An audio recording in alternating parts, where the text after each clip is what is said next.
right मैले मन्दिर भनेको थिएँ यही मन्दिर हो तमिलनाडुको होइन अघिल्लो भिडियो मैले हालेको थिएँ होइन हेर्नुहोस् होइन यो भिडियोमा लाएर तमिलनाडुको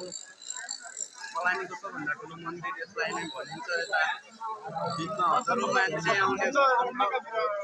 नेपालीहरू पनि यता तमिलनाडुतिर हुनुहुन्छ भने टक्क यता भिजिट गर्न आउनुहोस् घुम्नुहोस् होइन रमाइलो हुन्छ भाँडाकुँडी सबै चाहिन्छ यतातिर त्यस्तै हो होइन अब त्यहाँ माथिको चाहिँ मन्दिर हो गाइस लास्टै भिड छ होइन आज मौसम चाहिँ पानी परेर बिहानतिर आउन पाइएन अब बेलुकातिर पो हो होइन मौसम चाहिँ मान्छे अब धेरै बसेर पूजाको लागि आउने गर्छन् तर तमिलनाडुमा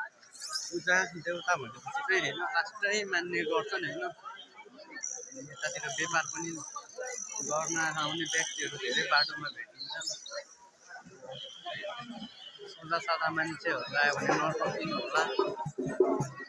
आयो भने राम्रोसँग घुमघाम गरेर दर्शन गरेर जानु होला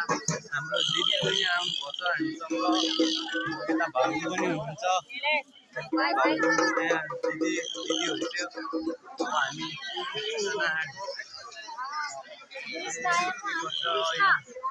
आज हामी टुरिस्ट आएमा घुम्दैछौँ केलेरको लागो बुझ्दैन सुन्दिर आउँछ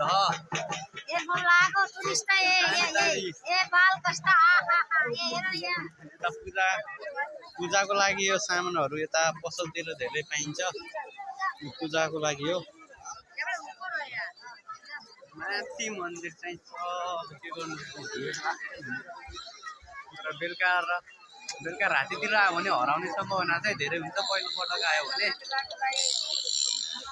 हस् त अब फेरि म अर्को भिडियो बनाएर अर्कोचोटि भेटौँला सबैलाई by by like comment support गरिदिनु होला